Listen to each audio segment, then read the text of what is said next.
Ladies and gentlemen, I hope you all are doing absolutely amazing today. Today I will be going over 5 items that have the potential to break almost any run in the Bazaar.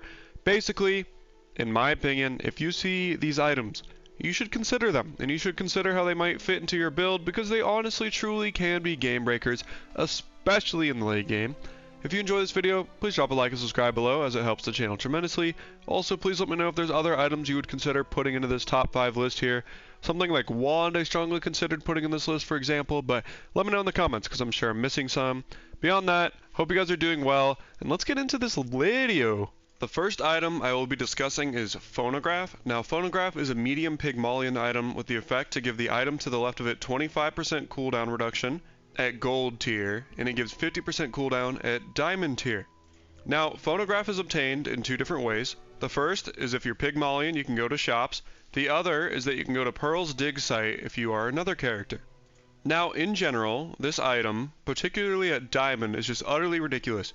You can either use it to cut your best item, or weapon, or whatever. You can cut the cooldown in half.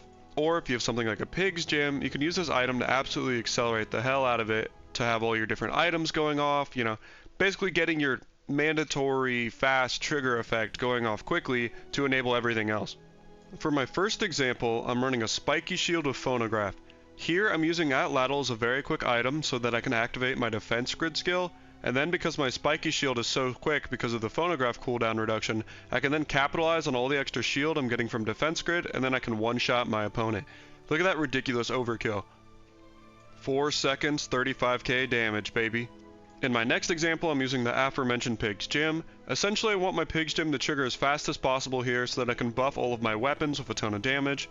And here, the Phonograph allows that to happen, and it allows my gym to go off very, very quickly and then get a tremendous amount of damage on all of my weapons, and then I pop off. Because of the speed of my Phonograph and my gym here, basically I was able to add 1,000 damage to my weapons this fight. The next item I will be going over is Icicle. Now, Icicle is a small, neutral item that at the start of combat freezes an enemy item for X amount of seconds, which will depend on the tier. There's a few different common ways to get Icicle. You can get a Bronze Icicle from either the Curio Merchant or Frost Street Challenger. You can get a Silver Icicle from Lich, which is obviously a lot harder to obtain, but just providing a source here. You can get a Gold Icicle from either Chili Charles, or you can get a Diamond Icicle from Volcus Enforcer. Pearl, obviously, is another way to get an Icicle. Now, in general, the later the game goes on, the better freeze and Icicle are. The reason are, on average, the later the day you're on, the shorter the fights are.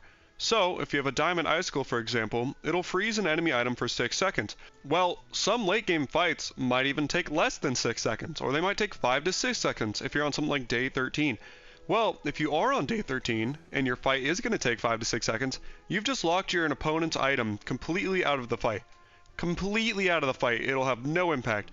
It also just has the potential to high roll for you. You can absolutely stall your opponent's best item for like 6 seconds, or you can just win because you stalled your opponent's best item for 6 seconds.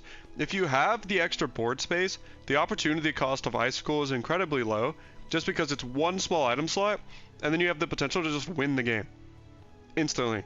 So for my first Icicle example, I'm starting with this Pygmalion build where I was running Jabalion Drum. Basically with Jabalion Drum, all I want to do is have my weapons really start to trigger, and the more and more they trigger, the more and more damage they're going to be doing, and like the more scaling they're going to get.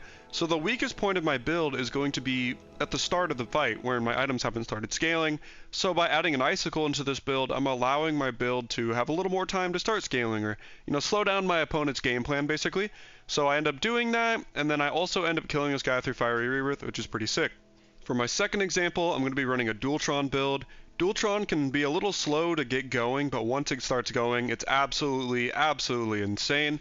So to allow for me to kind of stall some time, get my build off the ground, I run Icicle here, because one, it freezes my opponent to kind of slow them down overall, but also it will charge my Dualtron, and most importantly here, it'll proc my Neophiliac skill, which hopefully will charge one of my smaller bugs, which will then, slow down the amount of start time I have for my Dualtron build, and allow me to just, start popping off of all my bugs and start insta-charging my Dualtron and going crazy. So really here, Icicle's really nice because it both slows down my opponent and speeds me up. I end up destroying this Mac for 10 wins.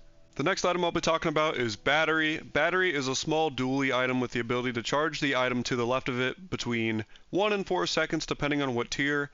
It can either be obtained if you're a dually, you go shopping, or you can get it at gold tier through the weapons platform Monster Fight if you get a lucky drop. Obviously, you can always get it through Pearl as well. One way to think about battery is kind of using it like phonograph in the sense that it's just a very excellent accelerant for your build, especially if you find a way to charge your battery or haste your battery. You can then speed up your charging, which is very, very strong. Battery especially works well with one-shot build options. Because it's just a small item that accelerates, you can use it in almost any build to kind of speed up your win condition, especially if it's a bit slow. Things like Infernal Greatsword or Soul of the District both really appreciate being sped up by battery, or just, things like Force Field, very one-shotty things. In my first battery example, I'm playing a Nitro Hammer build where my main source of scaling is Cryosphere. Now, I would like to get my Cryosphere off as fast as possible because it'll add a bunch of damage and charging to my hammer. So, in order to do that, I'm using actually a sneaky way of running 2 batteries. I have one diamond battery on the right of Cryosphere, and then I have another one using it to charge my V-Core, and my V-Core will charge all of my items to the right of it by 1 second. And so I use all of this to charge Cryosphere faster, which works to great success. For my next example, I'm using a battery within this Infernal Greatsword with Z-Sword build. Here the idea is I'm making my battery go off super fast with Uzi and fiber optics cable. Then that battery is charging my Z-Sword, which will apply some burn and damage to my opponent.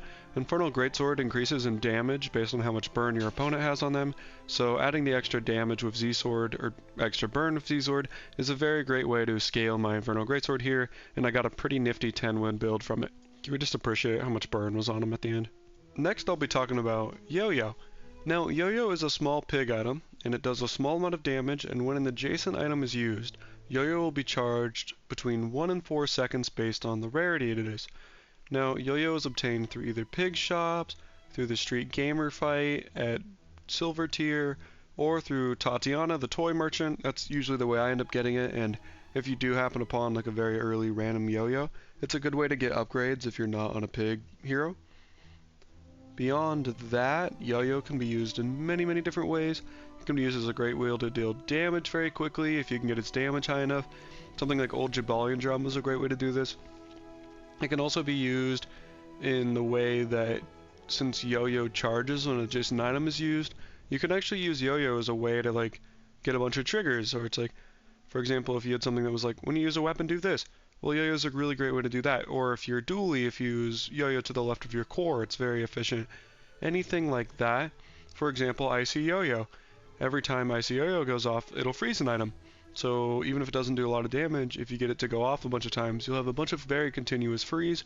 So it works very well with scaling, but also works very well if it's just triggering a bunch. And finally, very importantly, if you can get multiple Yo-Yos together, it's very insane. Very lucky, but very powerful.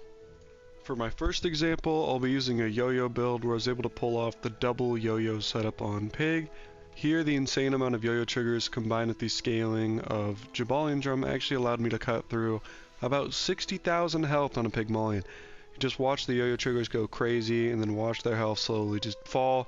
It's kind of insane what 2 Yo-Yos can do in tandem, even if, both of them aren't diamond. Pretty nuts stuff. Isn't that crazy though? 60,000 health. Hope you guys are doing well, by the way.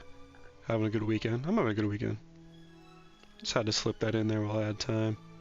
For my next example, I was able to create a truly degenerate freeze setup with Dually, where due to frozen 3D printer and a bunch of yo-yos as well as charging the core a bunch, I was able to create a truly degenerate setup that did a ton of burst damage and a ton of disruption. Also wanted to say, you guys, if you're looking for other yo-yo examples, I have a ton kind of strewn throughout this, entire video, because I've just been throwing in random clips of me succeeding throughout this whole video. But look at this damage. Pendulum is a medium Mac item which has the effect that when an adjacent item is used, the other adjacent item is charged for 1 second at gold tier and 2 seconds at diamond tier.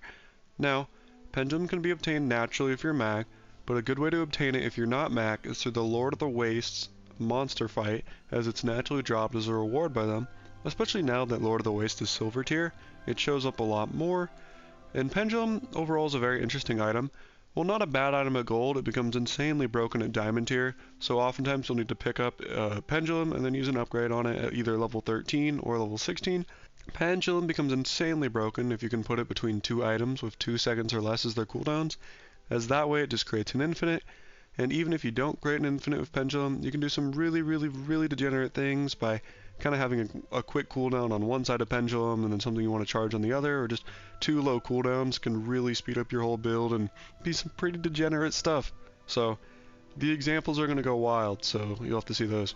And I kind of wanted to, show off this Eels build real quick because I built this before Eels was meta. Pretty sick, right?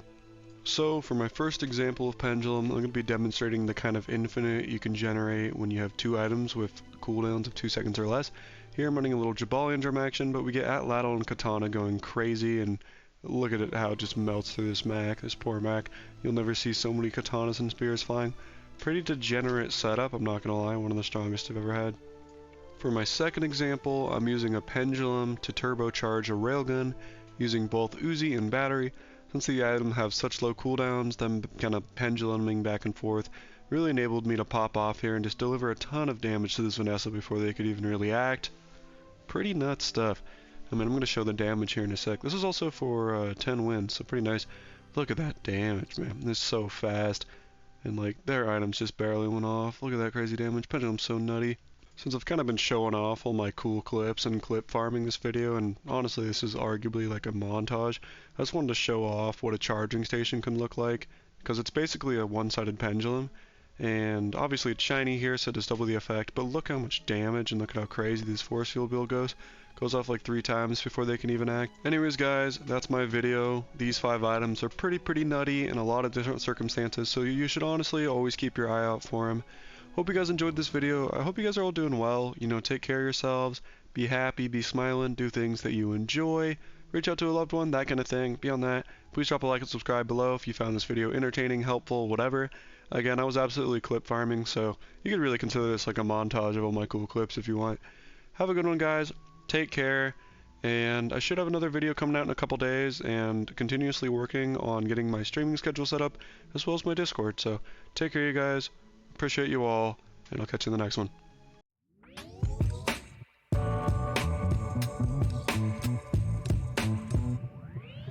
I'm just trying to get this up, let's smoke it out to the phone.